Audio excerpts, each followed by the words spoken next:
¿Qué tal? Muy buenas tardes. Bienvenidos a esta transmisión que realiza la Universidad La Gran Colombia, 3:23 de la tarde. Ofrecemos disculpas por no habernos logrado conectar por el Facebook, un tema que presenta en este momento esa aplicación en el mundo, pero tenemos la oportunidad de estar ya aquí conectados por YouTube, donde vamos a tener este importante conversatorio. Los retos de la educación del presente. Y para iniciar esta transmisión por este tema tan importante, que no solo es interesante para la academia, es por supuesto interesante para toda la opinión pública, sobre todo en estos momentos de COVID-19. Por eso quiero darle la invitación a nuestro vicerrector académico, el doctor Hernán Alejandro Olano García.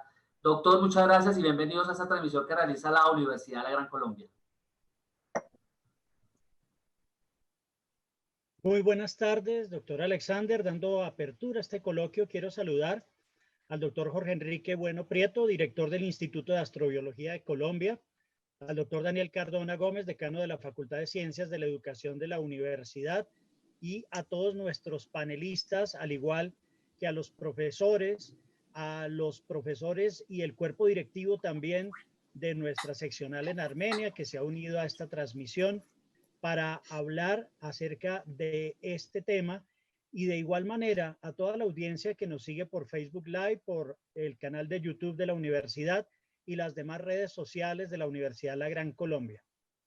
Los nuevos retos de la educación permitirán incorporar el desarrollo de diversos espacios como la innovación en el ámbito educativo del país, así como el crecimiento y el fomento de nuevas áreas del saber. Esta tarde nuestros expertos darán respuesta a esta pregunta: ¿cómo la tecnología impacta las tendencias de la educación según la astrobiología y el STEM? Anticipándome, para la Universidad de la Gran Colombia, el programa STEM, Science, Technology, Engineering and Math, está en nuestra esencia, así como en nuestro compromiso por la búsqueda del saber superior, porque la enseñanza-aprendizaje de ciencia, tecnología, ingeniería y matemáticas de manera integrada, en lugar de áreas del conocimiento compartimentadas, permite en este momento es una progresión al alza del uso de materiales tecnológicos en el aula. Es por ello que vemos cómo la robótica se ha hecho su propio camino a nuestra Facultad de Educación, en alianza con el Instituto de Astrobiología de Colombia, avalado por el Programa de Astrobiología de la NASA, al igual que por la Fundación Siemens, alianzas que para nosotros como Universidad La Gran Colombia producen grandes cambios en el aula, así como nuestros docentes. En una educación STEM, los estudiantes trabajan en equipo y aprenden a resolver problemas reales sobre los que deben tomar decisiones y reflexionar. Aumentan su capacidad precisamente para resolver problemas de forma creativa, así como el pensamiento crítico individual, su autoestima y su capacidad de salir adelante, porque se impulsan las capacidades de los estudiantes, al igual que todas las habilidades comunicativas.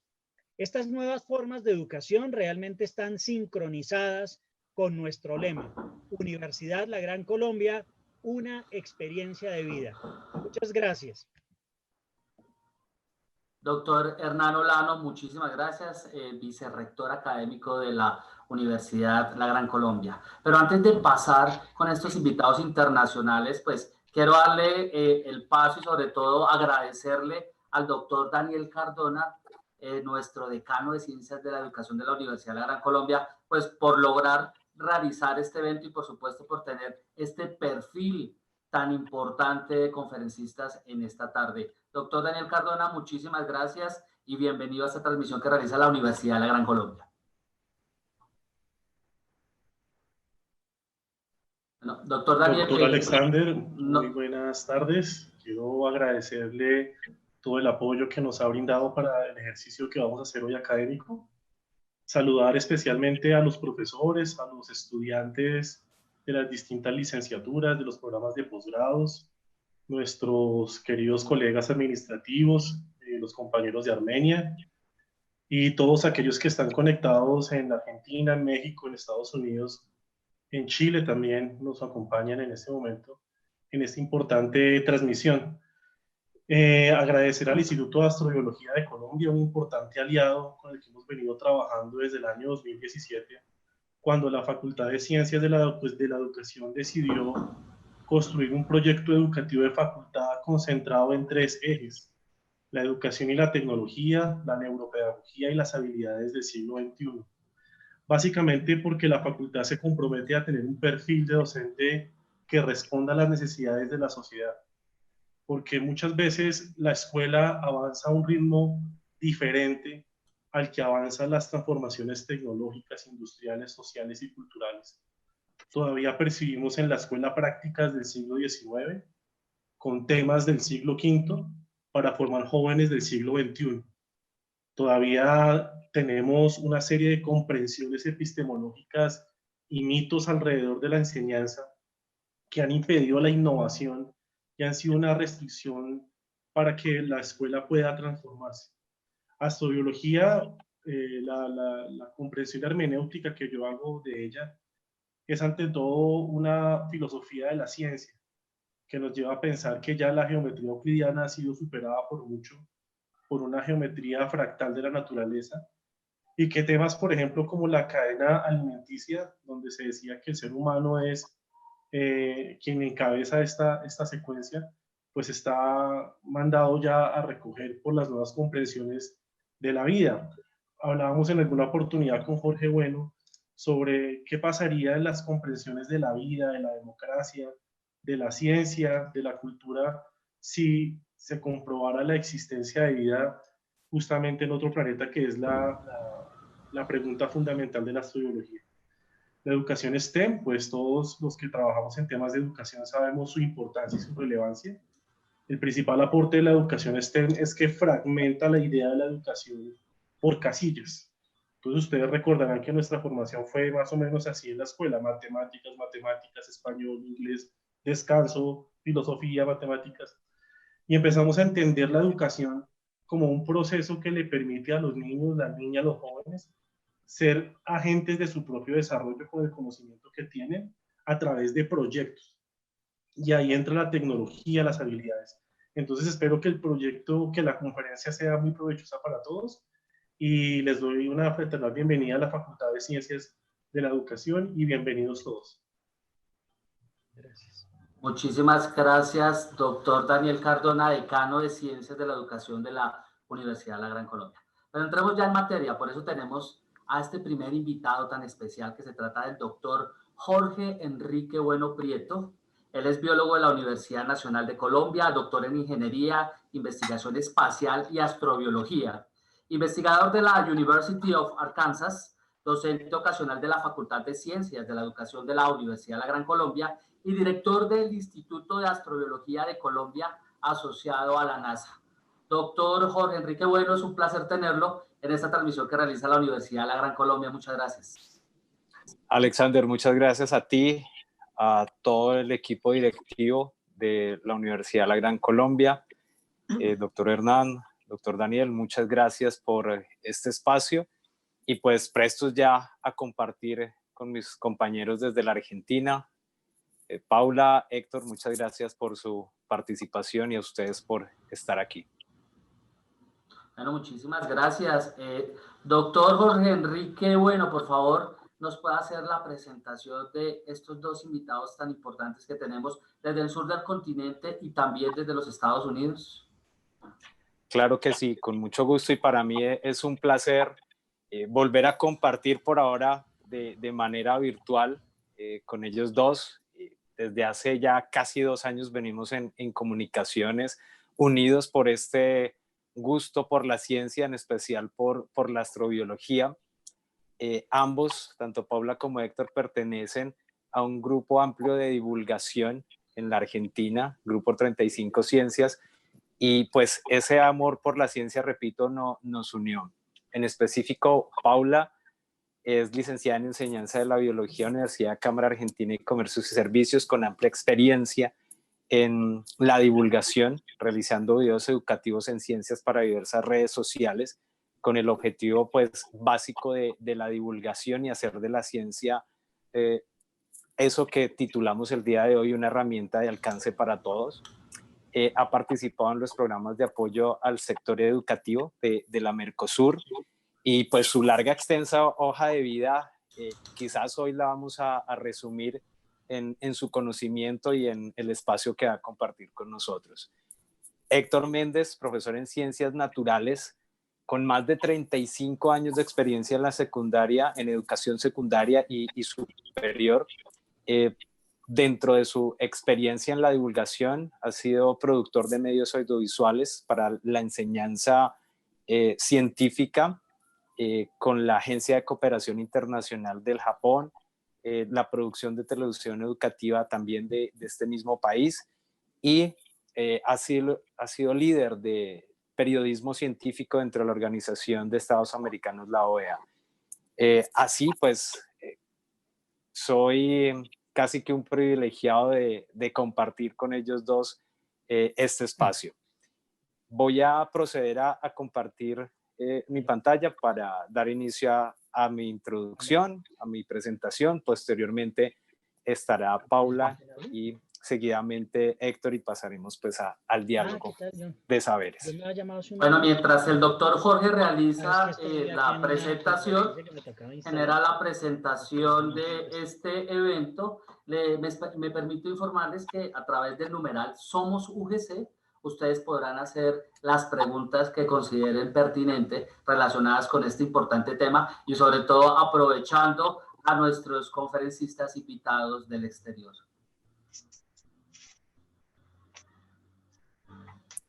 Entonces, doctor Jorge, pues ya puede usted conectarse para poder realizar esta importante presentación. Claro que sí, ya estamos compartiendo pantalla. Por favor, ustedes me confirman cuando ya sea visual para todos. Imagino que ya. Sí, señor, ahí estamos. Perfecto. Bueno, el interrogante que se plantea en este encuentro, en este diálogo, enmarcado en una pregunta: ¿cómo la tecnología impacta las tendencias de la educación? Como en todo proceso científico, se generan muchas más dudas, inclusive más que respuestas. Y por eso quisiera contextualizarlo. No sé si este diálogo con mis compañeros y ustedes, y más las preguntas de los participantes, nos den para llegar a conclusiones certeras. ¿Cuál es el futuro de la educación?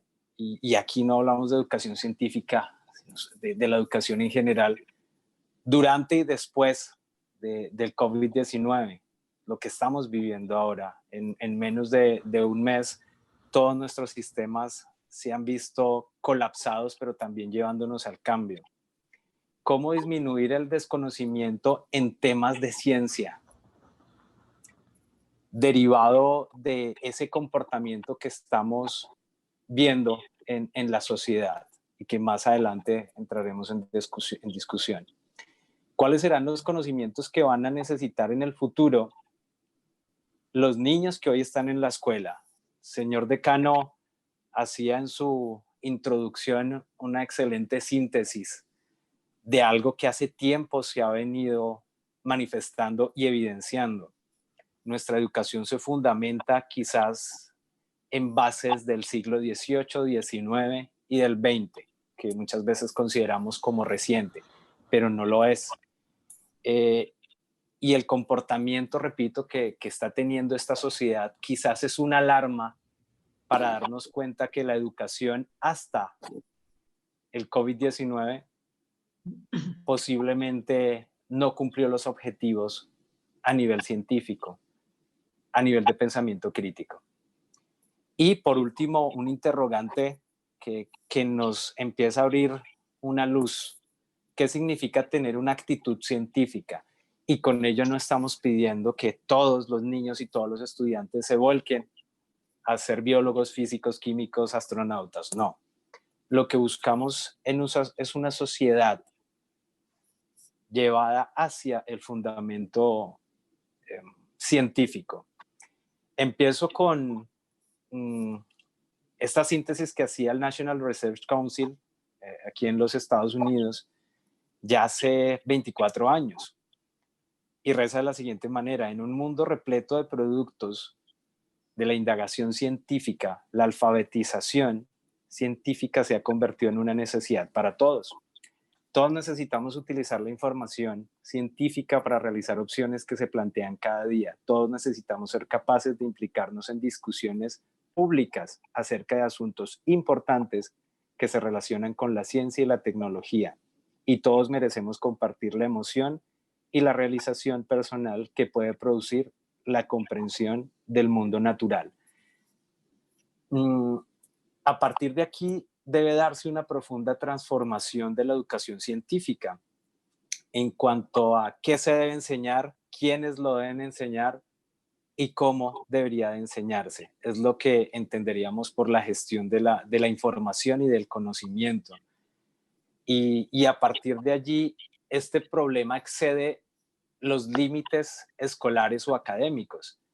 Se trata de una cuestión social, cultural, ética, científica, educativa, y por lo tanto sería interdisciplinar.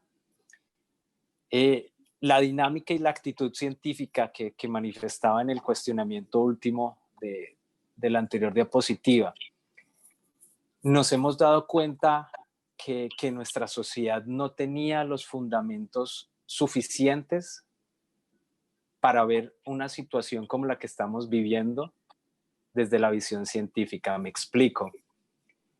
Aquellas frases populares de que usted no sabe cuándo le va a servir esta información, o cuando nosotros preguntábamos como estudiantes, ¿y esto para qué me sirve?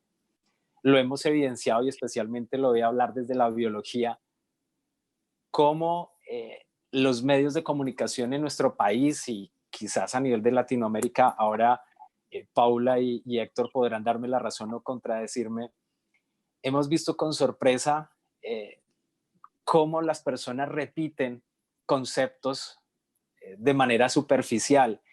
Todavía nos sorprendemos el saber que existe un virus, todavía nos sorprende el saber cómo funciona nuestro sistema inmunológico. No lo sabíamos porque no lo considerábamos necesario, y no lo considerábamos necesario simplemente porque en el aula fuimos sujetos de entrega de datos científicos única y exclusivamente en las asignaturas científicas, en biología, en ciencias naturales. Y como el señor decano lo mencionaba, era un dato más para cumplir. Y por eso ahora, cuando se nos habla de otras características de la comunidad ecológica, de otros miembros de esa comunidad planetaria, hablar de bacterias, de virus, nosotros los biólogos lo conocemos desde nuestra formación inicial y sabemos que estos organismos habitan este planeta hace mucho tiempo, y sabemos y nos han dado las pautas básicas, sin entrar a compararnos con la medicina, de cómo se organizan los ciclos de conexión de todas estas formas de vida.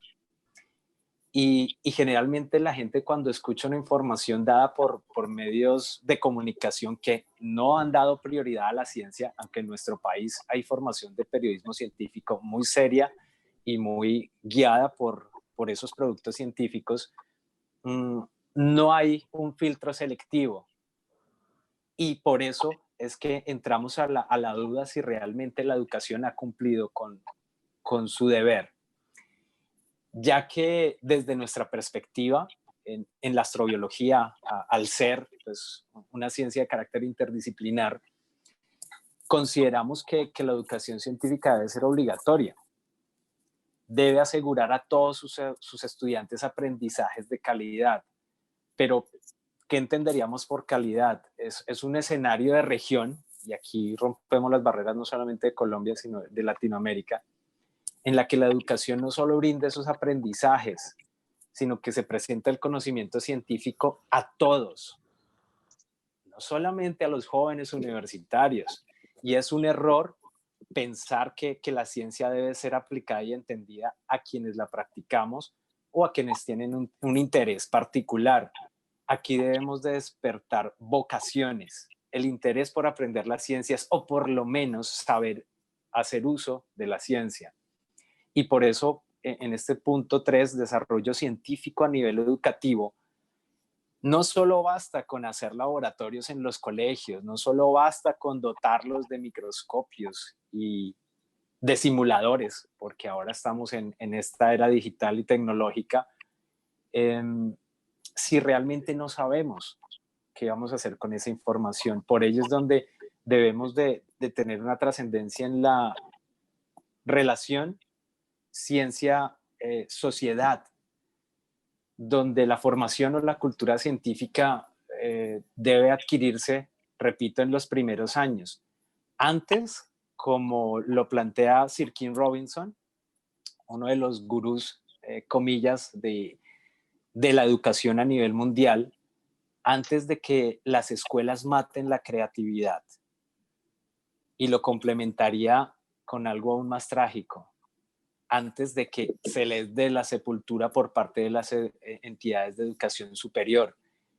En las experiencias que hemos tenido en la Universidad La Gran Colombia, en los cursos intersemestrales con los docentes universitarios, hemos podido rescatar cuán necesaria es la creatividad y la imaginación en el aula. Inclusive con procesos que van a un poco más, o si se quiere, externos, desde la neuropedagogía.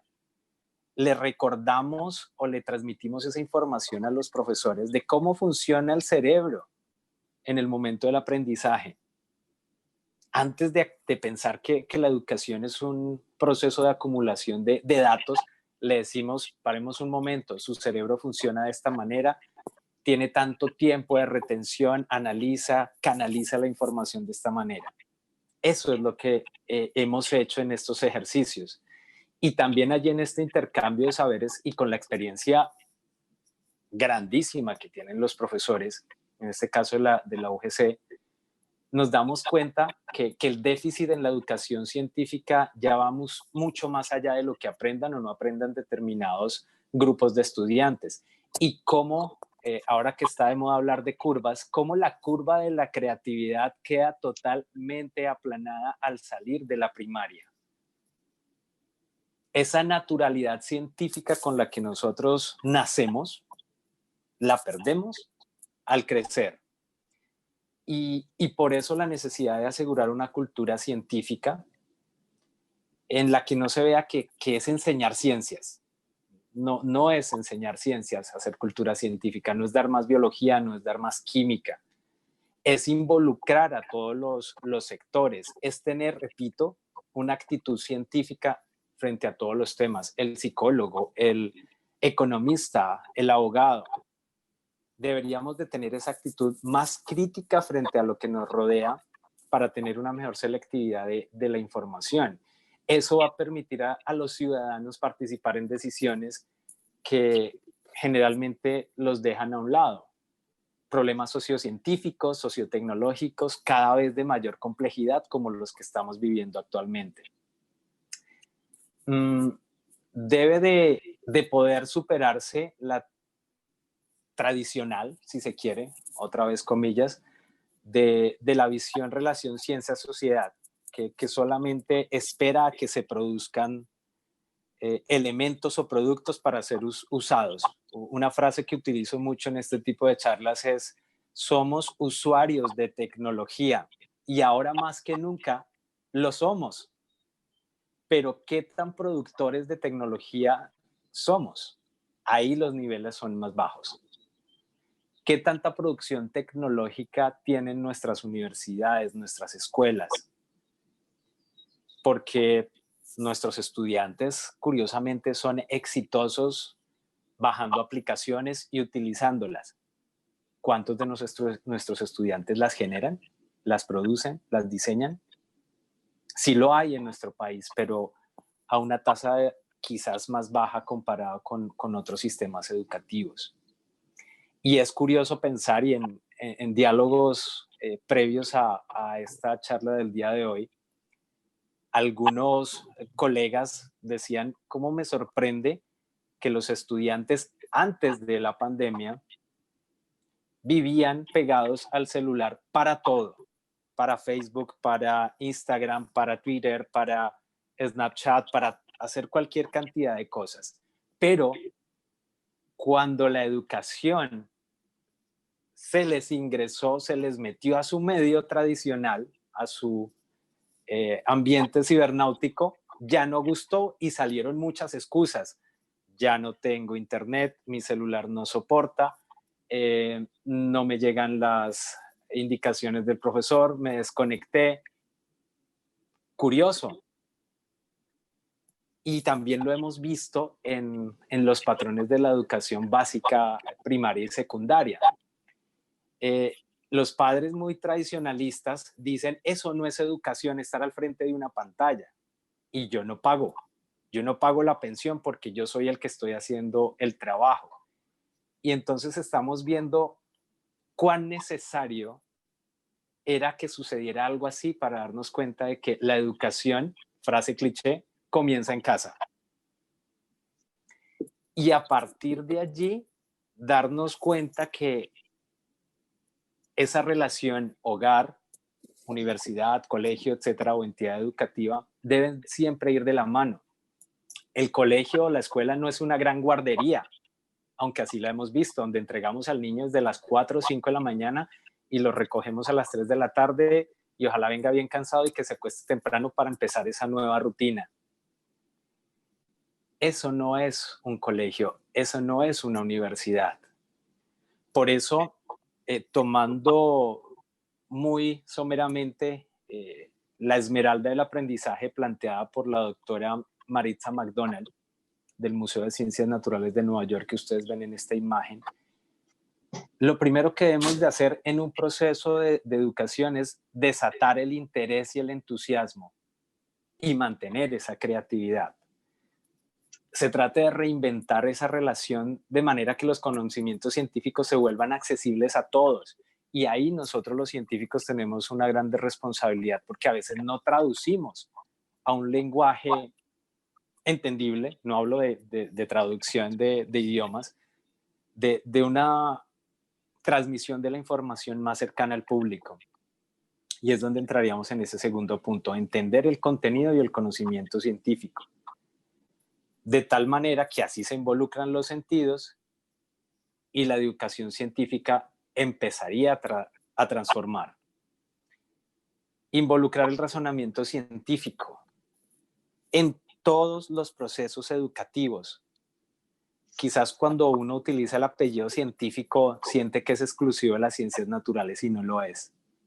Deberíamos de aplicar el método científico en todo lo que nos rodea, inclusive en las otras líneas del conocimiento, en otras carreras. Porque esa idea de alfabetización científica que estamos planteando aquí con el ejercicio de este debate no es nuevo. E incluso no escapa a las críticas, porque cuando a alguien se le dice vamos a hacer alfabetización, de inmediato considera que es un analfabeta. Todos de alguna manera, en algún sentido y en algún área práctica del conocimiento lo somos. Pero la educación científica debe ser una premisa en las políticas de una nación. Debemos de aprender a utilizar esas herramientas y el lenguaje de la ciencia, algo tan necesario, repito, en este momento, en el que todo nos sorprende, pero si lo hubiésemos manejado antes, tendríamos otra reacción, e identificarse con el método científico, no solamente ahora con los médicos, que a mí me parece algo contradictorio, y no solamente está ocurriendo en Colombia. Empezamos, cuando empezó la pandemia y la crisis inicial, todos en la noche a las 8:30 de la noche salían a sus balcones y a sus ventanas a aplaudir y animar a nuestros cuerpos médicos. Y cuando se los encontraban al otro día en cualquier lugar, y aún así sigue sucediendo, los insultan, los demeritan, los aíslan. Y eso se está viendo casi en todas partes del mundo. Entonces, en la noche te aplaudo y en la mañana te rechazo. Realmente, ¿cuál es la relación de ciencia y el mérito que le estamos dando a esos quehaceres? Y ahí es donde entramos a la interdisciplinaridad. El señor decano también lo mencionaba al inicio, y esto ha sido una de las herramientas más discutibles que se tienen a nivel internacional. Aquí en Estados Unidos, en 1990, la National Science Foundation acuña el término STEM. Aquí lo vemos con la A, donde se incluyen las artes. Y lo que buscamos con esa metodología, filosofía, interpretación STEM, porque tiene muchas interpretaciones y aplicaciones, simplemente busca ser interdisciplinar. Él también lo mencionaba. No es enseñar aislado biología, no es enseñar aislado la química. Es tener la convicción de que todos y todas pueden acceder al conocimiento y dar espacios en los procesos de aprendizaje. Aprendizaje basado en problemas, aprendizaje basado en casos, y algo que muy poco llevamos a cabo en nuestra educación.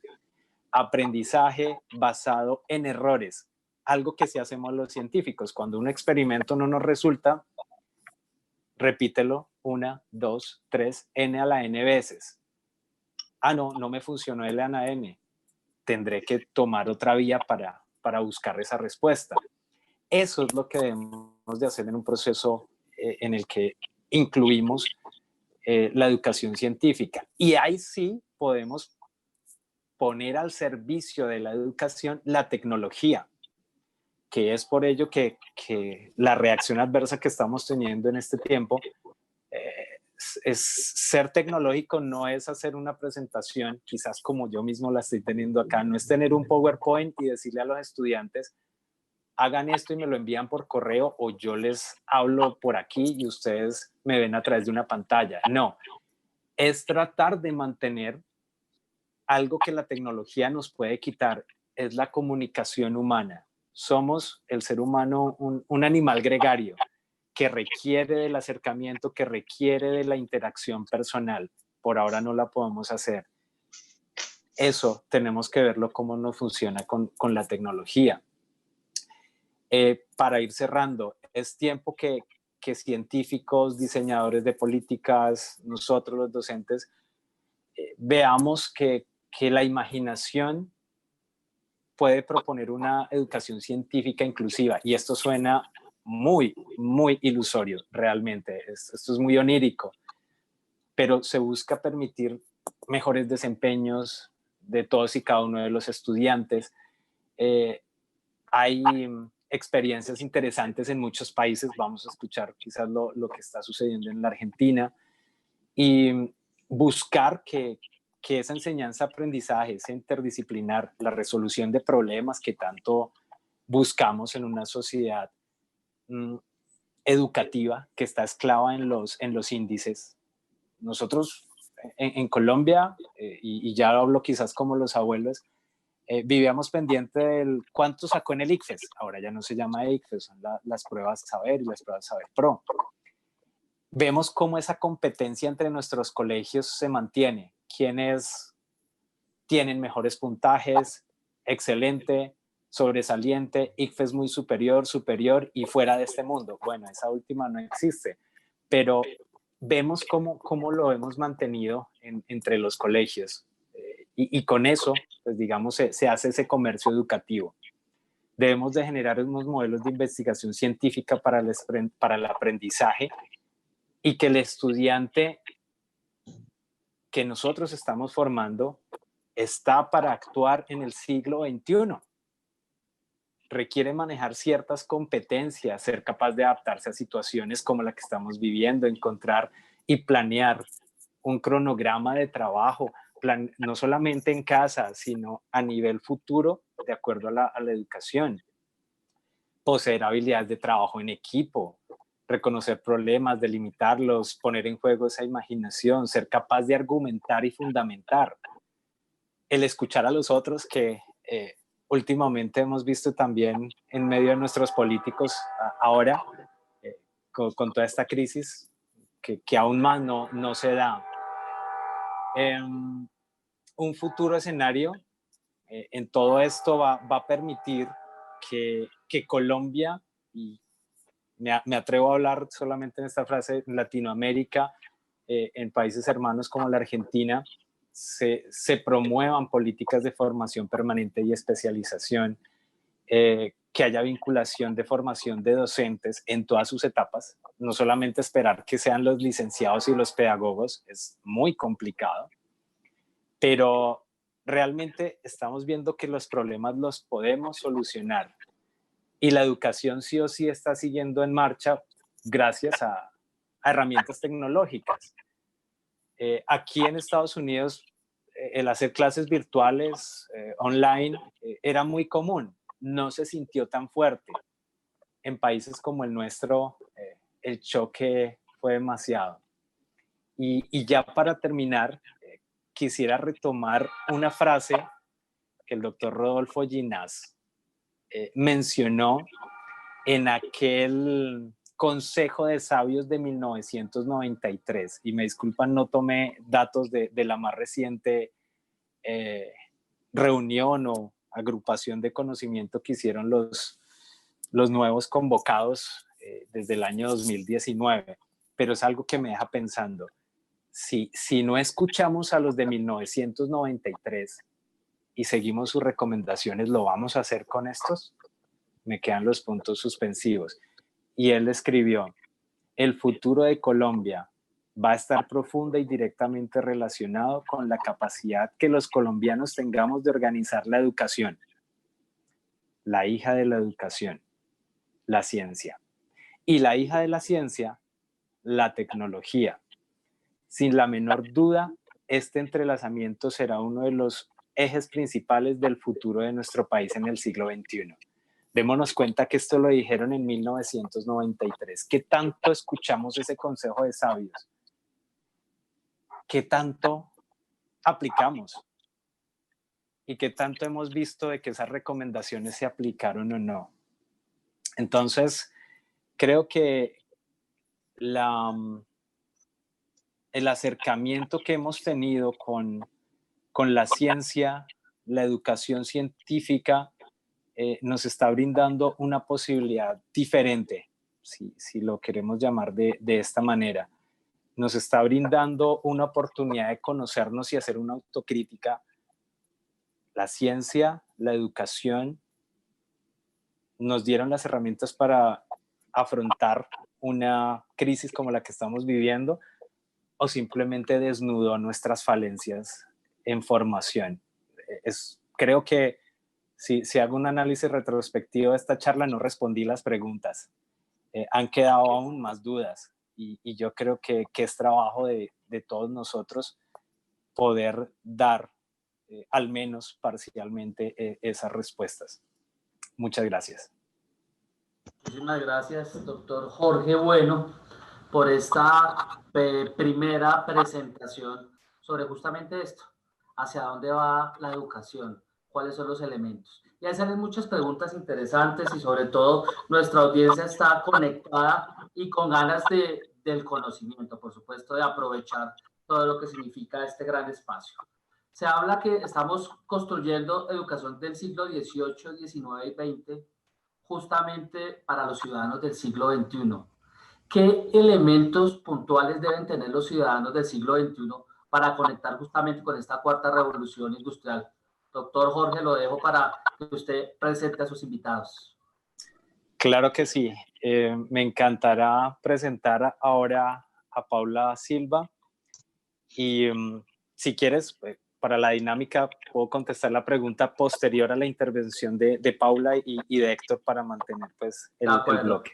Perfecto. Gracias. Gracias. Adelante, Paula. ¿Qué tal? Buenas tardes a todos. Gracias por la invitación. Un gusto, un placer compartir este panel. Bueno, menuda tarea, ¿no? El rol de la educación hoy, qué nos brindó la educación y qué herramientas tenemos que brindar a la sociedad para poder responder a estas problemáticas. Tomando un poco de nota sobre lo que escuchaba y lo que mencionaba tanto el vicerrector, el decano y Jorge, sí es cierto, ¿no? La educación venimos preparando a futuros profesores, a su vez formadores a futuro de ciudadanos, sobre una cuestión que van a resolver, sobre ciencia, sobre contenidos que van a usar en algún futuro. Ese futuro no tenemos una fecha, no es una fecha definida, y ese futuro, por ejemplo, con esto que nos está pasando ahora, este aislamiento, esta pandemia, ese futuro es acá, es seguro.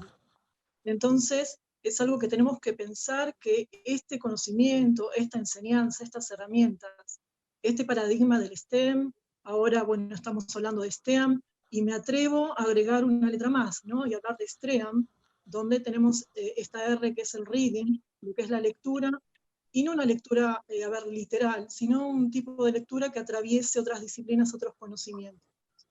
Esto tiene que ser un entramado de formación, y tiene que ser para un futuro que es ahora, insisto.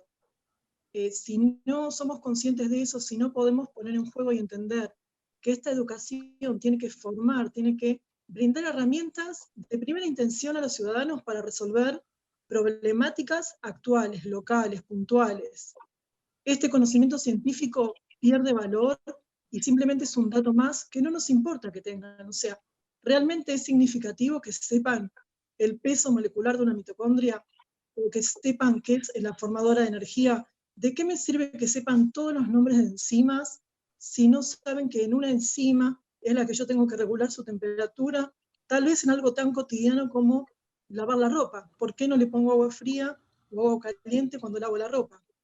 Es decir, esta formación científica debe resolver problemas reales, cotidianos, y es la educación la que tiene que tender un puente entre estos conocimientos. O sea, no podemos seguir enseñando, seguir educando para un futuro o para simplemente acopio de datos. Otras cuestiones que tomé nota de lo que recién mencionaba Jorge, esta cuestión de procesos y de abordaje de problemáticas, o sea, trabajar de una manera integrada. A ver, el hecho de decir, bueno, sí, en matemáticas estamos trabajando con logaritmos. Bueno, ¿qué más? ¿En qué otra materia lo puedo aplicar? El hecho de coincidir, de compartir con una temática, no es hablar de un abordaje en conjunto, de una transdisciplina. Simplemente cuando tomo el problema, y es a partir del problema que busco la relación con las distintas disciplinas, es cuando hay una construcción de conocimiento. Y no debo dejar al estudiante o al futuro formador fuera de este proceso, porque en su momento va a ser el elemento multiplicador de esta cuestión. Entonces, es a la inversa de lo que estamos haciendo. A ver, seguimos hablando y dando nombres y explicando temas sobre, vuelvo a retomar algunos datos tuyos, Jorge, virus, bacteria, célula vegetal, célula animal. Aprendemos en la secundaria, en la primaria, seguimos repitiendo eso en los profesorados, formando a nuestros futuros profesores en datos aislados, datos sueltos. Pero sin embargo hoy, ante una pandemia, no sabemos, en este caso con el COVID-19, cómo actuar, cómo trabajar, qué es un virus, cómo tenemos que actuar ante ese virus, o sea, ¿por qué con lavandina? ¿Por qué sin lavandina? ¿Por qué el detergente? ¿Qué pasa con el agua jabonosa? O sea, ¿por qué jabón? ¿De qué tienen que...? O sea, a ver, cosas básicas, datos que simplemente ellos acopian para un examen y que tal vez mal nosotros pretendemos que sepan, que los logren incorporar de manera significativa. ¿Sí? Y esta cuestión de la significatividad es lo que le da la pertinencia a estos estudiantes, es lo que va a garantizar de alguna manera que ellos se pongan en el rol de crear conocimiento. Y acá hago un puente paralelo con esto que mencionabas de fabricar, construir, elaborar aplicaciones que den respuesta a ciertas problemáticas. Nadie hace algo que no le interesa, nadie se siente parte, entonces no es significativo.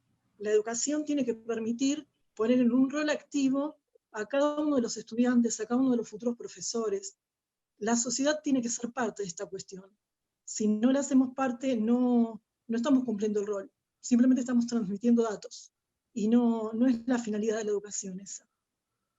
Viendo algunas cuestiones que tienen que ver también con el comportamiento de la sociedad ante esta situación, lamentablemente, ¿no? Uno se entristece al saber que estamos respondiendo, o no estamos respondiendo como deberíamos, dándonos cuenta que, insisto, acá también retomo una cuestión, tenemos que hacer clases virtuales, sí, bárbaro, clases virtuales.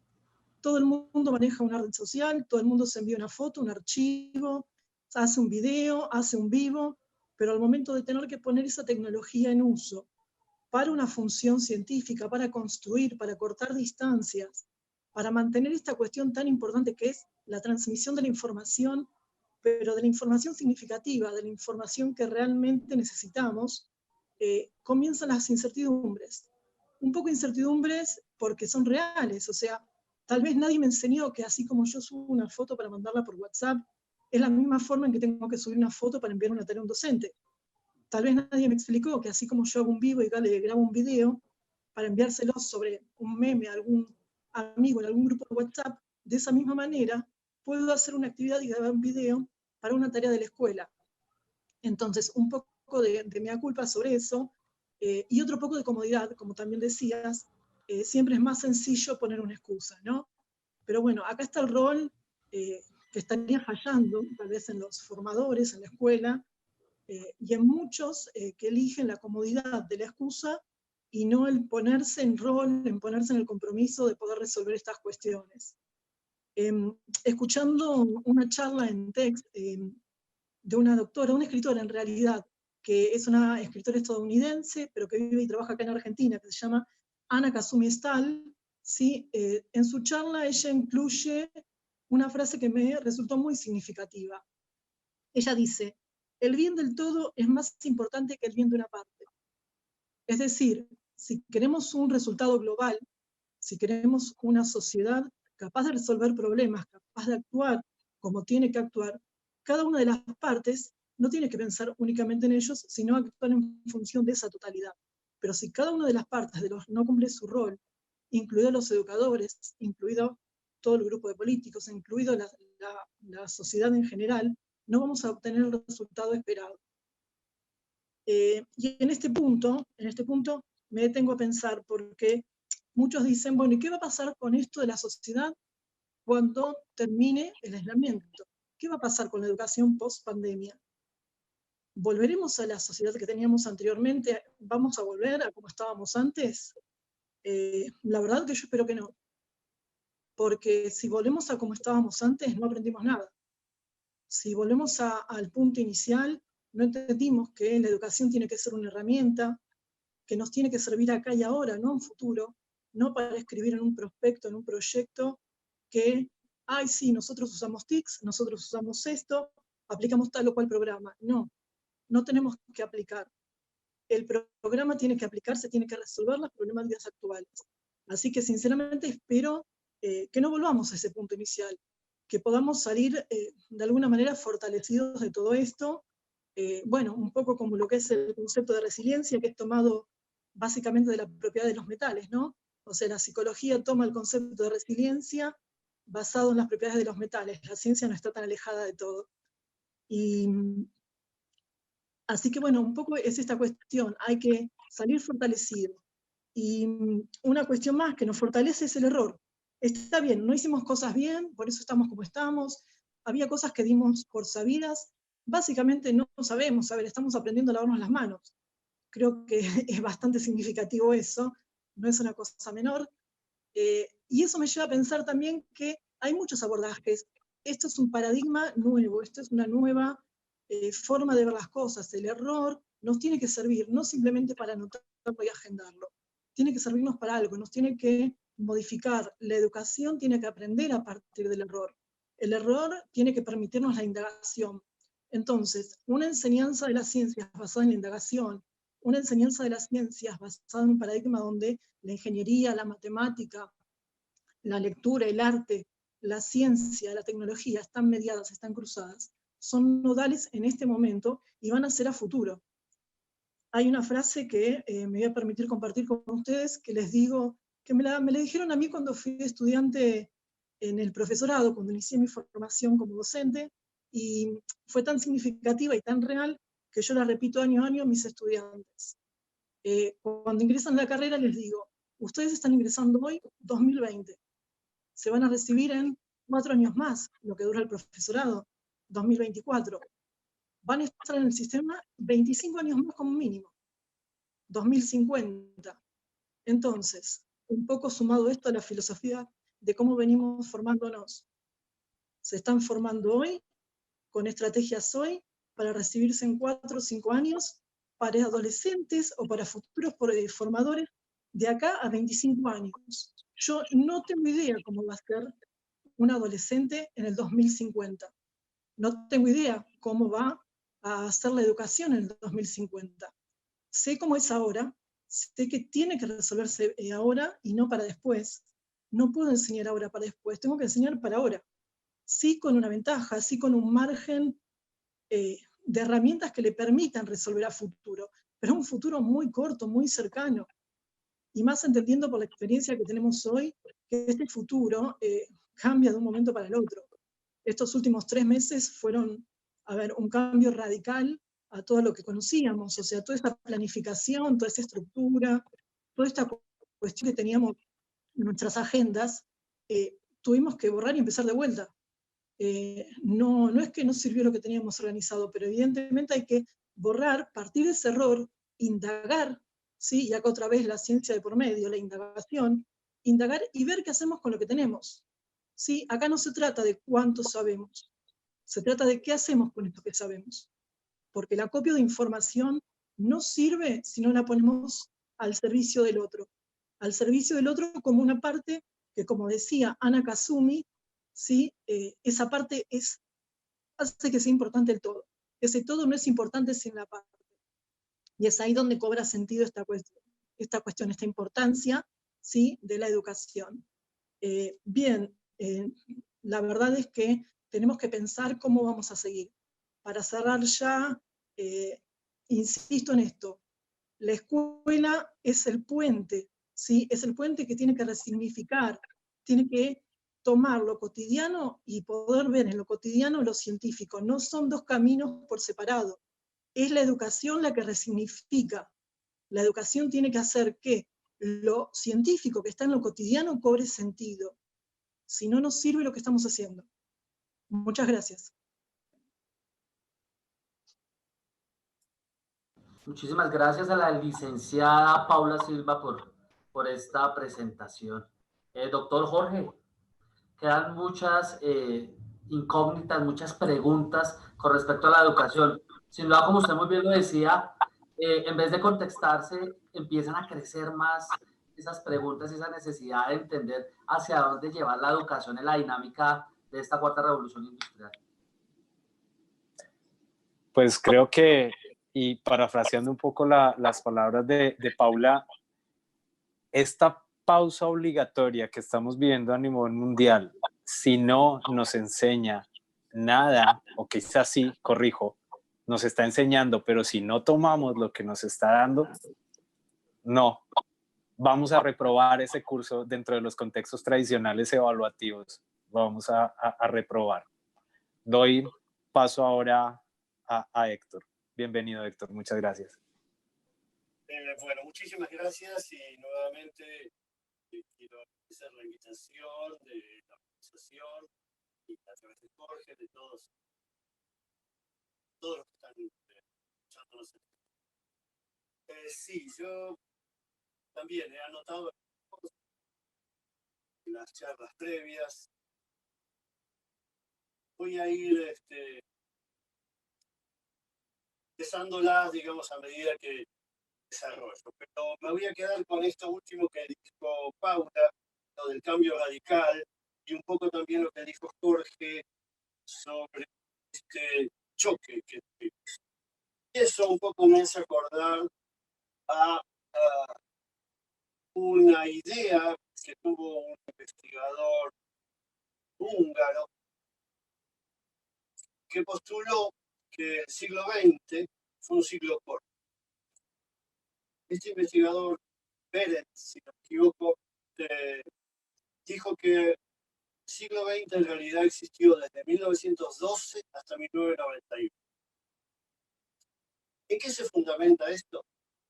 Él fundamenta en que en 1912 se produjo el hundimiento del Titanic. En 1991 la caída del muro de Berlín.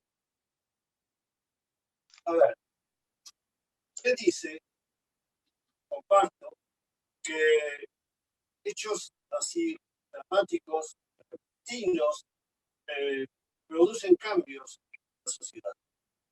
Si nosotros recordamos el Titanic ese buque gigantesco, 300 metros de largo, 3.500 personas a bordo, publicitado como insumergible, construido como insumergible y publicitado como insumergible. Daba una sensación de seguridad. Todo el mundo estaba seguro, todo el mundo, los barcos ya no se iban a hundir más. Esa tecnología va a garantizar todo esto.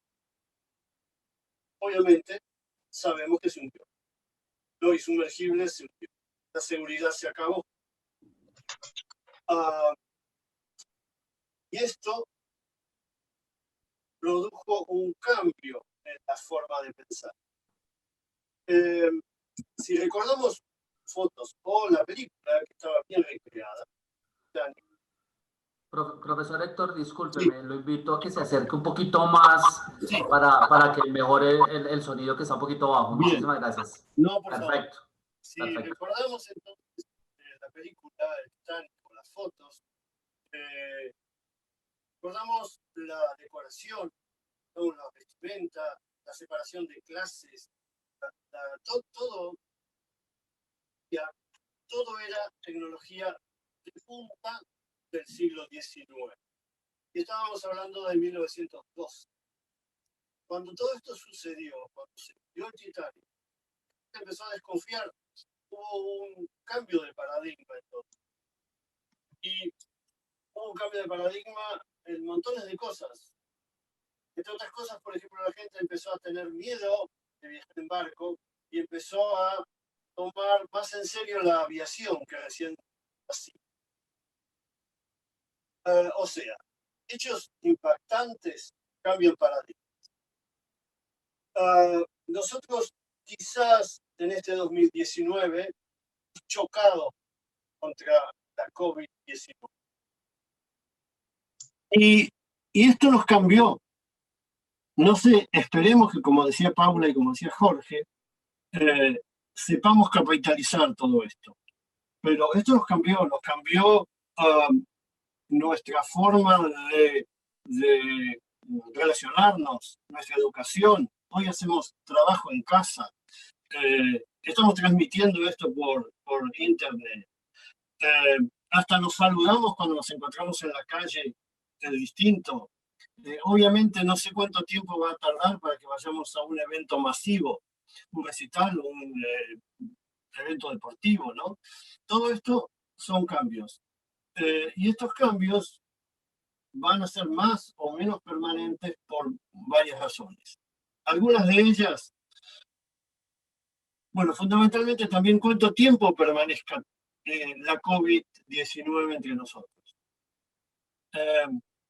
Lamentablemente, quizás aquí en Sudamérica va a estar por lo menos 6 meses más. Sobre todo en la parte sur de Sudamérica, ¿no? Por todo esto del invierno y cuestiones estacionales. Quizás en el norte, entre comillas, civilizado, esté 3, 4 meses más. Pero bueno, hemos visto que este choque con la COVID-19 ha producido, por ejemplo, pánico en la economía. ¿Sí? Y vemos que muchos gobiernos, por lo menos al principio, incluso ahora, 3, 4 meses después, todavía no terminan de acertar las medidas. Y estos desaciertos en los gobiernos se debe básicamente, entre otras cosas, a que no hay una formación adecuada. Y bueno, podríamos llegar a decir con suerte que el cambio social en la educación, en el trabajo, en todo esto que yo hablé antes, a lo mejor en el futuro dirán, este cambio social se produjo en el siglo XXI a raíz de la COVID-19. No es la primera vez que los humanos enfrentamos a un desastre global. hace 74.000 años, la humanidad era muy pequeña, había muy poca gente, pero hubo un desastre climático, geológico en realidad, una erupción volcánica que produjo un invierno global en el mundo. Por 7 años no hubo verano y según los estudios genéticos, la población mundial quedó reducida a 3.000 personas. Pero sobrevivimos y pudimos llegar hasta hoy. Bueno, digamos, es muy conocido, hubo montones de pestes en el Imperio Romano, en Grecia, la peste negra que 2 veces, una vez en el 500 y una vez casi en el 1000 años después, invadió Europa, mató millones de personas. El cólera, la gripe española, a ver, mucho más cerca, el SIDA, antes de que se descubrieran las terapias, mató 20 millones de personas. Mucho más cerca todavía, la gripe A, el H1N1, mató a algo así como 600.000 personas e infectó el 20% de la población mundial. A ver. La COVID es una enfermedad que comenzó en noviembre, este dato de hoy, comenzó en noviembre realmente en China, en Wuhan, cerca de Wuhan, y 3 meses después, 4 meses después, ya era una pandemia mundial. Hoy esperamos todos con los brazos abiertos una vacuna. Hoy aplaudimos a nuestros, todas las noches, a nuestros personal de salud. Pero, como bien decía Jorge, por ahí los denostamos después o les tenemos miedo después. Pero lo peor todavía es que los gobiernos y las entidades no reconocen el trabajo de los científicos y del personal de salud.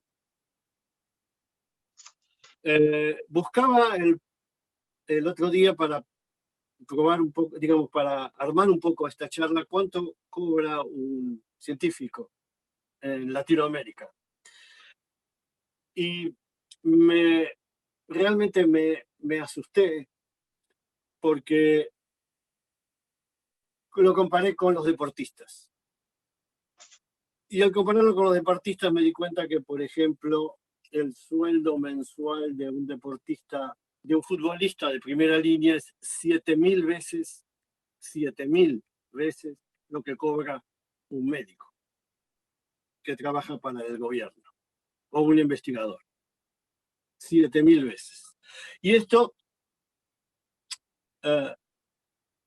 ni quiero hablar de Messi, 120 millones de euros por año. No quiero hacer la cuenta de cuántos médicos podríamos darle sueldo con eso. Esto parece extraño, pero en realidad el comportamiento humano suele ser extraño, pero no necesariamente inexplicable. Los humanos, biológicamente, como todo ser vivo, somos primariamente egoístas. Y eso no está mal desde lo biológico. Todo ser vivo quiere permanecer, todo ser vivo quiere que sus genes pasen a la próxima generación. O quizá, interpretando otras teorías, son los genes los que, comillas, le dicen a los seres vivos que tienen que cuidarlos y pasarlos a la próxima generación. Y esto básicamente, el pasaje de los genes a la próxima generación, es la razón fundamental de la biología. No podemos ignorarla. Pero también es cierto que los humanos somos, como decía Jorge, somos gregarios. Y somos gregarios en parte, mi raíz de las naturales sale, ¿no? Un poco por selección natural. Aquel grupo humano, aquel humano que quedaba aislado y que no se juntaba con los demás, se lo comían los leones en la estepa africana. Pero sin embargo, los que estaban en grupo podían combatir este enemigo común. Y los grupos fueron creciendo, selección natural mediante, familias, tribus, ¿sí? Pueblos. Y esto, bueno, esto hizo que empecemos a tomar reacciones, a tener reacciones que van más allá del egoísmo. Y un poco como lo que decía Paula, esto del bien común o el bien particular, ¿sí? Los tiempos de bien particular que vemos cuando la gente dice, uy, viene la pandemia y se llevan todo el supermercado, eso debe acabarse. Y esto tiene que ver con educación, no hay vueltas.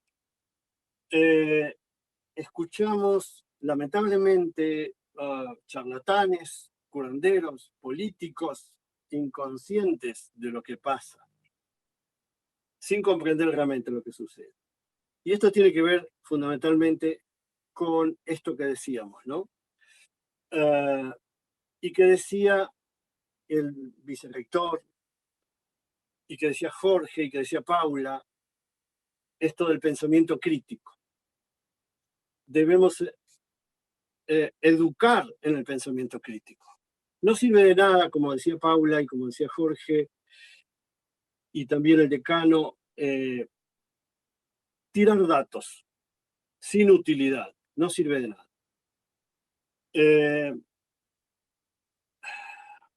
nada.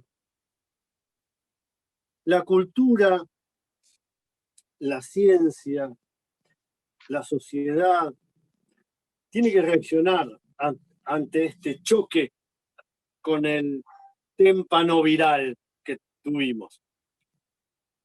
Y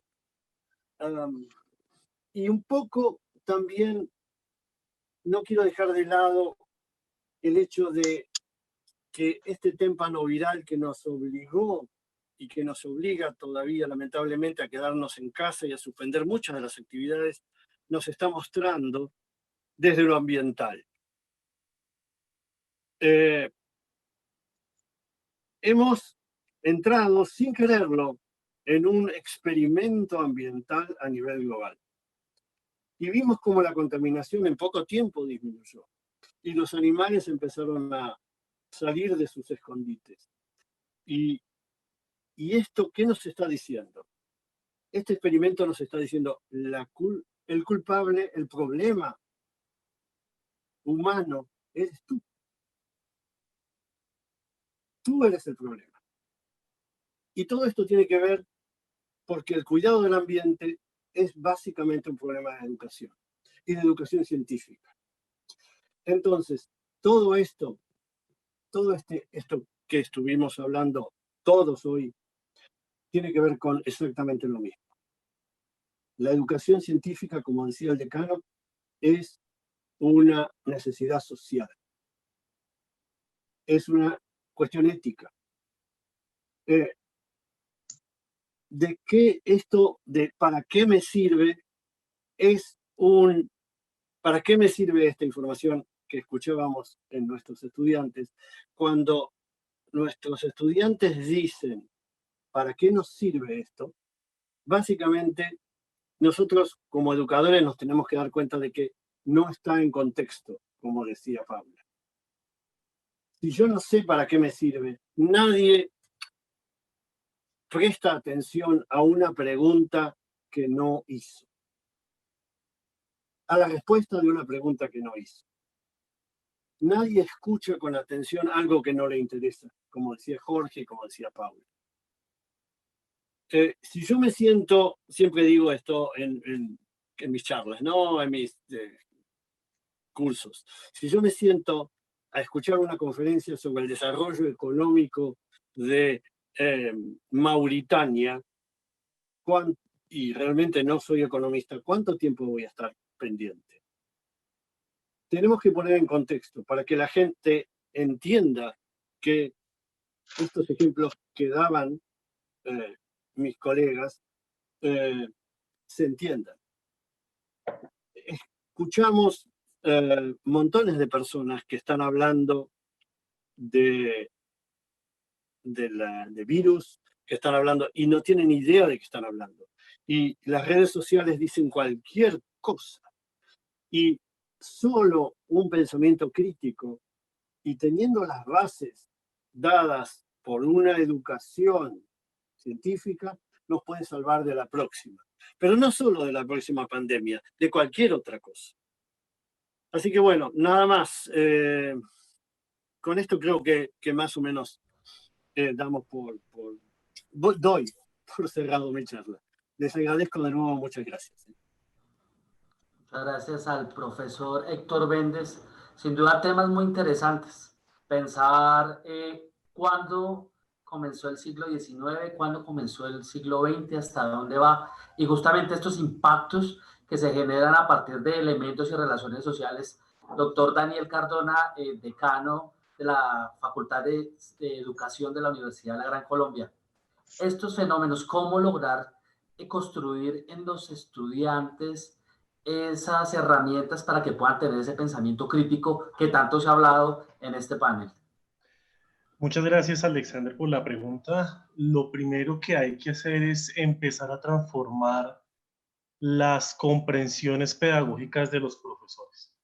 Hace poco tenía una reunión con unos colegas míos que trabajan en educación básica y media aquí en la capital, que a pesar de la evidente necesidad de tener modelos híbridos virtuales, pareciera que es muy difícil cambiar esas comprensiones de que lo importante es la presencialidad, aun cuando hay condiciones físicas y biológicas que así lo impiden. Yo recuerdo ahora, justamente por lo que decía Héctor, una frase de Paulo Freire, que comentábamos también en el Consejo de Facultad, que decía: la educación responde a preguntas que nadie ha planteado. Y pasa mucho en educación que uno pregunta al profesor de sexto por qué enseña la célula, y lo que responde el profesor de sexto es porque en séptimo los niños van a ver el órgano, por decir algo. Y uno le pregunta al maestro de séptimo por qué ven eso en séptimo, y él responde porque en el grado octavo van a ver sistemas. Y así uno va escalando la pregunta hasta el último grado, y el último profesor, que es el grado 11, le pregunta a uno ¿por qué enseñas esto? Y él responde: no tengo ni la menor idea, porque lo van a preguntar en un examen. Y en definitiva es esto lo que Paulo Freire llamaba también la educación bancaria, que es una tendencia a formar para evaluar y que no tiene absolutamente nada que ver con la vida. Nosotros en educación tratamos de hacer propuestas que son homogéneas, que impiden el desarrollo individual de las personas y que no permiten que los individuos sean agentes de su propio desarrollo. Casi que los formamos para que sean dependientes siempre de otros. Incluso hay casos que yo conozco de colegios que aún hoy, en el 2020, dividen los niños y las niñas en los mismos salones. Cuando en la sociedad lo que encontramos es un mundo intertransdisciplinar, donde hay un conjunto de símbolos y culturas superpuestas. Somos una ciudad, tenemos que conformar una ciudadanía cosmopolita que ayude al cuidado del planeta, y en definitiva eso no lo vamos a lograr si tenemos unas visiones o unas comprensiones de la docencia muy amarradas a esto. Yo hablaba esta mañana justamente con esos profes que les comento y recordaba un planteamiento de Shirley Grundy en ese texto que se llama El currículo como producto o praxis, y recordaba justamente esa tipología de Grundy de los tipos de currículo. Entonces está el currículo técnico, que es un currículo que obedece a que las personas cumplan la tarea, no saben por qué, pero la cumplen. El profesor sigue un plan de estudios y lo sigue porque alguien más lo hizo y es importante que lo haga. Entonces, vigilar la clase es supremamente importante porque lo importante son los resultados. Entonces, el fin justifica los medios, así los medios sean perversos, como vigilar una clase. Grundy planteaba otro escenario que es el currículo práctico o histórico hermenéutico, que presenta una mirada interesante al significado de las cosas que hacemos como profesores.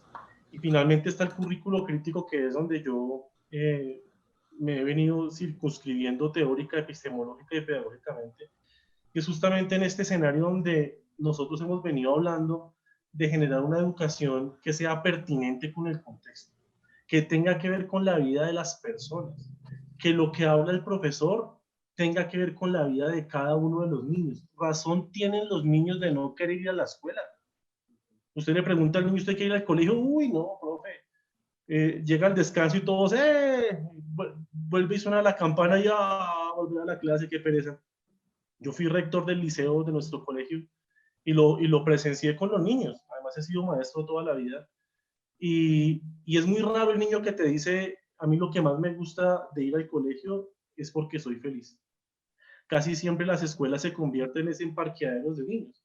El papá tiene que ir a trabajar y parquear al niño en un colegio fino y le tienen que dar de comer, lo tienen que cuidar, y la responsabilidad de su formación ética, de su formación axiológica, se la dejan absolutamente a todo el maestro, como si la familia no tuviera una responsabilidad social.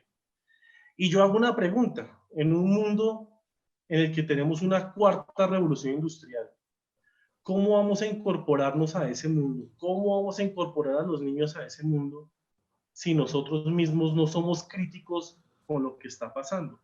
Tenemos una cultura, una sociedad que avanza a unas velocidades exorbitantes y una escuela que no ha avanzado desde el siglo XIX.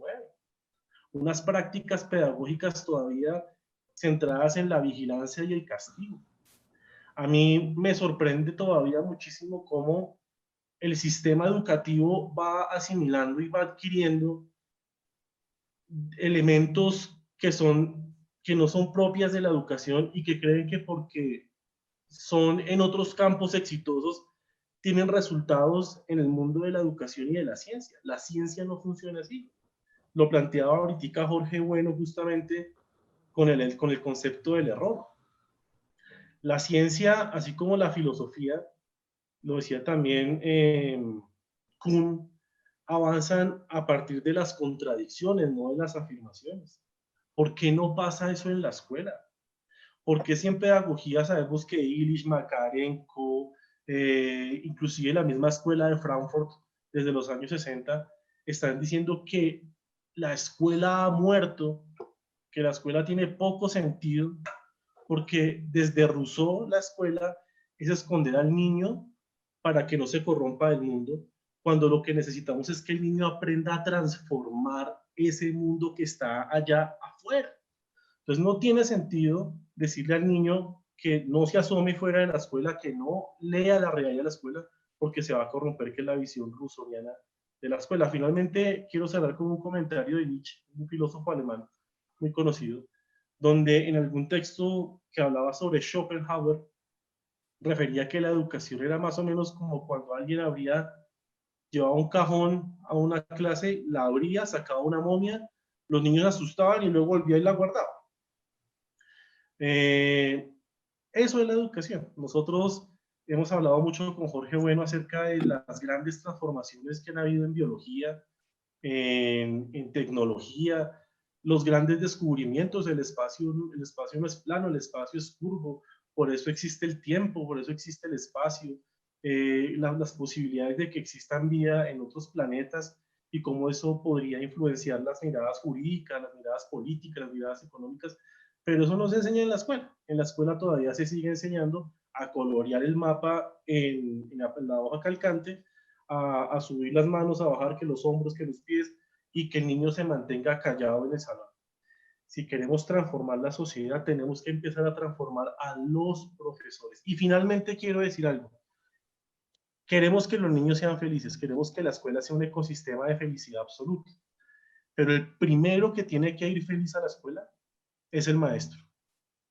Y mientras esta sociedad no reconozca las condiciones de posibilidad para que los docentes sean reconocidos como profesionales, no vamos a tener eso. Mientras no se le dé el estatuto de importancia a la educación que merece, eso no va a ocurrir. En Colombia la educación es una vocación. Y eso está muy bien, es bonito. De hecho, ustedes han visto que a la docencia se le reconoce como una manzana, ¿no? Le regalan a uno manzanas. Cuando yo he sido profesor de la primaria, uno termina los viernes como con una docena de manzanas. Y eso tiene una larga tradición desde la colonia porque los maestros les pagaban eran con mercados. Y el maestro lo que hacía es que cogía ese mercado por aquí y lo vendía por el otro lado porque necesitaba subsistir. ¿Por qué los maestros salarialmente ganan menos que un profesional de otra rama? Tenemos que reivindicar las condiciones y que sea esta la oportunidad para invitarlos al próximo webinar que vamos a tener el próximo viernes con la Fundación Compartir, el Premio Compartir al Maestro, que es una organización que ha luchado y ha reivindicado la labor del profesor como profesional. Y hablaremos justamente con Javier Pombo, que es el director de innovación de la Fundación Compartir y por mucho tiempo fue subgerente de la fundación, que también es profesor ocasional de la Facultad de Ciencias de la Educación, todos invitados a este encuentro. Muchas gracias. Muchísimas gracias al doctor Daniel Cardona, decano de la Facultad de Ciencias Económicas, de Ciencias de la Educación de la Universidad La Gran Colombia. Hemos hablado de felicidad, hemos hablado también de la creatividad. ¿Cómo lograr no limitar a la creatividad y cómo lograr que estos niños sean felices, doctora Paula Silva?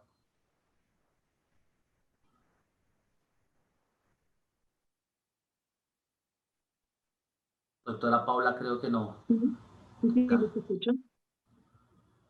Bien, si me repites por favor la pregunta. Sí, claro, hemos hablado de la creatividad, hemos hablado de la felicidad. ¿Cómo lograr que nuestros niños no pierdan esos dos elementos tan esenciales para la construcción del ciudadano de la cuarta revolución industrial? ¿Qué debemos hacer para que no se pierda en esta primera etapa la capacidad de creatividad y sobre todo que sean felices? Bien, de primera intención es no utilizar la palabra no, y la he usado yo al comienzo de la frase. Estamos acostumbrados que ante la pregunta de un niño, no, eso no se toca, eso no lo vemos después, eso no. Y el no preguntar, el invitarnos a no preguntar, al no participar, al no indagar, al no cuestionar, va limitando las posibilidades.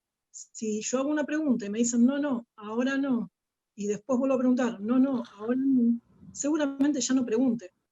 Si me limitan la curiosidad, si no me dejan investigar, si no me dejan confrontarme con este error, con esta incertidumbre, con investigar, manipular lo que está a mi alrededor, seguramente me van a ir de a poco sacando esta posibilidad, esta creatividad innata que tenemos. Una experiencia personal en nuestro instituto, tenemos un museo de ciencias y vienen visitas de jardín, de primaria, de secundaria. Es maravilloso ver a los niños de 3 años, 4 años, que no saben leer, no saben escribir otra vez, pero te ven una maqueta de un dinosaurio y te dicen, claro, este es un carnívoro, fíjate los dientes, fíjate las patas, fíjate las garras, y este tiene que ser un herbívoro, tiene dientes planos. O sea, esa argumentación la sacan por la evidencia que observan, que analizan, que relacionan. Eso no lo podemos de ninguna manera minimizar ni negar. Y si no, vamos por ese lado, si no los ponemos en el centro de la formación, vamos a minimizar esa creatividad, ese ser feliz donde están, que sean, lo importante, el punto nodal, son ellos lo que hacen o que le dan sentido a ese museo, a esa escuela, y es a partir del estudiante que nosotros somos formadores. O sea, no somos formadores y luego hay estudiantes. Somos formadores porque están esos estudiantes. Ellos dan sentido a nuestra profesión. Y es ahí lo que tenemos que entender, y eso es lo que nos obliga, una de las responsabilidades es seguir dándoles ese lugar, esa importancia del rol de estudiante y lo importante que son. Y eso es lo que justamente al ponerlos en esta situación, que puedan analizar y que puedan cuestionar, es lo que les va a dar la comodidad, el gusto y la felicidad, ¿sí? Lo esperable por estar en donde están. Muchas gracias, licenciada Paula Silva. Profesor Héctor Méndez, usted lleva más de 30 años dedicado a esta noble y maravillosa profesión y usted cuenta historias. El storytelling, que se está utilizando mucho en el mercadeo, la capacidad de hacer analogías. ¿Cómo desarrolla usted estas herramientas para sus estudiantes? Disculpa, se me entrecortó el audio. ¿Podrías reiterarlo? Claro que sí. Lleva usted más de 30 años en la docencia y usted es un contador de historias. Sí. ¿Cómo construye estas herramientas para hacer analogías, para poder conectar con esas situaciones y poderlas aplicarlas de la mejor manera a cada uno de sus estudiantes? Bueno, sí, justamente. A ver, el tema de las analogías y las historias son los puentes que unen el conocimiento con la vida cotidiana, que es un poco lo que hablaba mi colega Paula. Y esto es fundamental. Lo único que sí tenemos, la analogía, la historia, es una herramienta fundamental porque permite este pasaje de la academia a la vida cotidiana. Pero tenemos que tener cuidado como formadores de que quede claro que la analogía es una analogía. Muchas veces vemos el maestro o la maestra atraviesa con un alambre o con una aguja de tejer una naranja y hace girar y dice, bueno, el mundo es una naranja que gira. No, no, el mundo no es una naranja que gira. ¿Sí? Entonces, hay que tener cuidado con esto. Las analogías son una herramienta didáctica fundamental, pero también hay que tener cuidado con ellas. Nuestros dibujos del sistema solar que vemos en los libros, en el 99% de los casos están mal. Vemos los planetas todos muy similares, las distancias son todas muy próximas y no es así. Y aquí, ¿qué tenemos? Este dibujo es una aproximación errada a la realidad. Entonces, tenemos que tener sumo cuidado cuando contamos historias, cuando hacemos analogías, en no desnaturalizarlas. ¿Sí? Y esto es fundamental, es una herramienta fundamental, pero hay que tener cuidado como todo. Como todo, la dosis y la pureza de la medicación es lo importante. Muchísimas gracias, profesor Héctor Méndez. Al doctor Jorge Bueno, usted ha tenido la oportunidad de trabajar en varios escenarios en América Latina y los Estados Unidos. Realmente existe una diferencia muy fuerte entre los modelos de educación que se están dando en América Latina con los que uno se puede encontrar en países considerados desarrollados. Muchas veces no encuentro la diferencia. Incluso siento que en Colombia, en Latinoamérica, tendemos a arriesgarnos más. Pero en esa misma carrera somos muy guiados a imitar todo lo que hacen aquí, todo lo que hacen en España. Dentro del discurso STEM, por ejemplo, tendemos a imitar el proceso Shanghái, proceso Finlandia, proceso STEM, y lo imitamos al pie de la letra ignorando un factor, la cultura. El STEM que se hace aquí en Estados Unidos fue exitoso y aún en estos días tiende ya a ser caduco y se está reinventando por eso la inclusión del artes, por eso la inclusión del reading, como mencionaba Paula, ha empezado a cambiar. Nosotros ni siquiera nos hemos arriesgado a tomar un modelo propio. Y en los diálogos que mencionaba el señor decano, algo que ha acuñado casi a título personal es el STEM criollo. Esas metodologías propias de la cultura colombiana, la cultura argentina, la cultura boliviana, peruana, etc.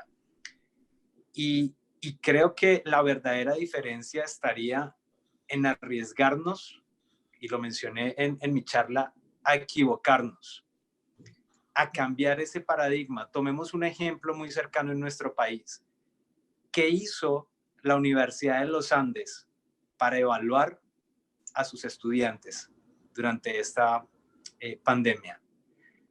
Ese sistema evaluativo clásico del 0, 1, 2, 3, 4, 5 y el 2.95, que para todos nosotros fue una gloria porque se volvía en un 3, y pasábamos más, quizás no aprendíamos. Ahora se trasladó a un aprobado y no aprobado, que inclusive, tomando lo que mencionaba Paula, incluye el no. No aprueba. En Europa actualmente, a causa de la crisis, se atrevieron a aprobar a todos. Todos van a aprobar. Ahora mídase qué va a hacer usted con el conocimiento.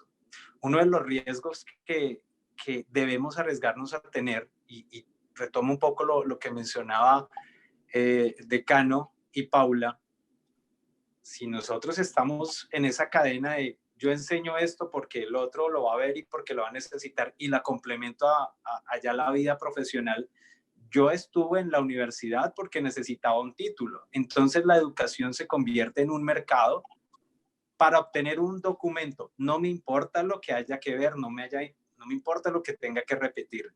Si nos arriesgamos como instituciones académicas, y atención que aquí puede haber un riesgo para la presencialidad, si un estudiante se da cuenta que todo lo puede adquirir, conocimiento, información quizás, a través de estas plataformas, a través de cursos, etcétera, de las mismas universidades, se va a dar cuenta que puede evitar la presencialidad y a costos quizás mucho menores. Entonces habría un choque en las universidades, en los colegios. Pero si rompemos ese vínculo de dependencia que tengo que titularme, y de hecho la educación es una dependiente de la economía. ¿Por qué tengo que titularme? Porque para acceder a un trabajo necesito eso. Si nos vamos a antaño, con tener primaria, mis abuelos eran bienvenidos a la sociedad. Cuando tenían bachillerato, el ser bachiller era lo más grande. Después ser un universitario, casi en términos astrobiológicos, era fuera de este mundo. Ahora ser universitario, ¿qué es? ¿No tiene posgrados? ¿Especialización? Especialización no te sirve. Maestría sin doctorado. Ok, doctorado sin postdoc, ¿qué viene? Y cuando ya tienes toda la suma de los anteriores, te dicen, lo lamento, estás sobrecalificado y no podemos incluirte en nuestro sistema laboral tradicional. Y además ese sistema de educación tradicional no te enseñó a generar ideas y a hacer cosas con lo que aprendiste. Casi siempre se cree que en la universidad pública tienes ciertos escalafones. Wow, eres de la universidad tal pública. Wow, conocimiento, etcétera. Pero en la privada te enseñan a hacer negocio con lo que aprendiste. Y en la cultura popular general, por lo menos en Colombia, no sé, en la Argentina, cuando una persona es emprendedora o se sale de ese común denominador, se suelta de la orilla de ser empleado, se le dice, está haciendo negocio. Ese negocio es el mismo negocio que tiene el colegio, es el mismo negocio que tiene la universidad, porque formamos parte de esa entrada de servicios. Yo pago para que me den información, yo pago para que me titulen. Si nos arriesgamos, como lo están haciendo, y redondeando y dando cierre a tu pregunta, como lo están haciendo en algunos países, no te califico, no te voy a evaluar en el sistema tradicional, se te quita el miedo, ese miedo que mencionaba Daniel, el miedo de estar en la escuela. Pensamos que al graduarnos terminamos de aprender, ¿no? El aprendizaje debe ser continuo, pero si las universidades y los colegios asumen ese reto de equivocarse y de tomar el riesgo de decirle a sus estudiantes, van a entrar aquí para aprender, no importa cuál sea esa calificación, ese va a ser un proceso. Y tener nuestro propio ritmo a nivel de Colombia, a nivel de Latinoamérica, y sin entrar esas comparaciones tradicionales que solemos hacer los seres humanos. Muy bien, muchas gracias, doctor Jorge. Bueno, doctor Hernán Alejandro Lano, usted ha tenido una visión desde muchas ópticas de la educación y ahora hay unos retos, cómo la Universidad de la Gran Colombia está desarrollando todo esto justamente para preparar a sus futuros profesionales en los retos de esta cuarta revolución industrial.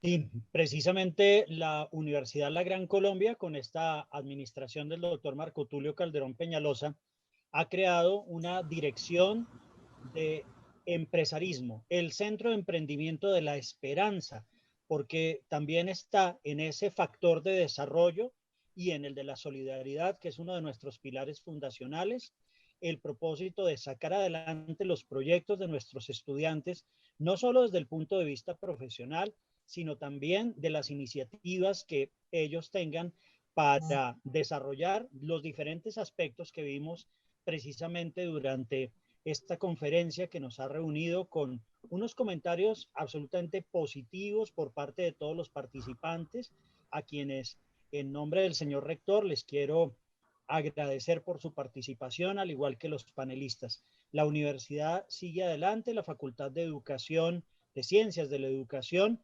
precisamente está a la vanguardia de este tema. Vendrán nuevos retos, precisamente con ocasión de lo que mencionaba al comienzo de la intervención en torno a la educación STEM y a la astrobiología, pero también es importante tener en cuenta que la educación se basa igualmente en la felicidad desde el aula, como decía la doctora Paula, en contar historias en el aula para desarrollar esas habilidades de los estudiantes, como decía el doctor Méndez, y en el compromiso también hacia la excelencia, como decía el doctor Jorge al comienzo, al igual que el decano. Muchas gracias.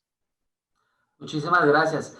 Ya para cerrar, me gustaría que cada uno, nuestra audiencia, no solo tenemos estudiantes, tenemos también muchos profesores que en este momento están conectados, entre ellos varios de la Facultad de Ciencias de la Educación de la Universidad de la Gran Colombia y de otras universidades que se están conectando en este momento a esta transmisión. Me gustaría que en un par de frases cada uno le diera un consejo a todos estos profesores que día a día luchan por construir mejores ciudadanos. Me gustaría empezar por el señor decano, el doctor Daniel Cardona. Bueno, yo quiero agradecerles a todos su participación, una masiva participación, 406 personas, estudiantes, profesores, fantásticos los comentarios, los aportes. Yo quiero darles un mensaje y es sobre todo a los maestros que están en formación, que nos están viendo. Ustedes son la generación que tiene la oportunidad de cambiar la escuela. Ustedes son la generación de profesores que pueden asimilar todo lo que por 20 años hemos querido tratar de hacer como educadores. Las coyunturas, las crisis sociales, todo lo que ha pasado nos permite que ustedes sean esa generación. Y a los que ya no estamos en formación, en ese nivel de formación, yo les diría lo que me enseñó otro gran maestro y es casi que desaprendan todo y desaprendan y esa es la oportunidad de aprender. Casi que lo que les diría es empezar a tener una humildad de corazón y abrirse, porque el mundo que hoy tenemos es un mundo nuevo. Antes nosotros sabíamos que nos educaban para una labor. Hoy formamos jóvenes que no sabemos para qué mundo van a ir. No tenemos ni idea cómo será el mundo mañana. y eso nos hace que de verdad adquiramos nuevos hábitos y sobre todo ese hábito de desaprender y aprender con verdadera honestidad de corazón. A todos, gracias. Muchas gracias, decano. Licenciada Paula Silva, ¿qué recomendación, con qué frase podemos cerrar este conversatorio? Bien, retomando un poco esto de desaprender, realmente es eso, tenemos que desaprender para aprender a la par de estos futuros estudiantes, futuros profesionales. Algo que siempre transmito y que creo que representa esta cuestión, esta vocación de la cual estamos hablando, siempre digo, yo no trabajo de docente, a mí me pagan por hacer lo que me gusta, yo estoy haciendo lo que me gusta, realmente el día que deje de pasar eso, voy a replantearme mi rol. Así que por favor, nunca dejen de hacer lo que les gusta, que esto sea una vocación y no simplemente un objetivo para llegar a obtener un beneficio. Muchas gracias por la posibilidad, hasta la próxima. Muchas gracias, licenciada Paula Silva. Profesor Héctor Méndez, ¿qué recomendación para estas nuevas generaciones de educadores? Sí, bueno, a ver, una de las cosas, y voy a retomar un poco un ejemplo que hablaba Paula Silva, es el tema de los niños y su curiosidad científica. Todos los niños son científicos en potencia.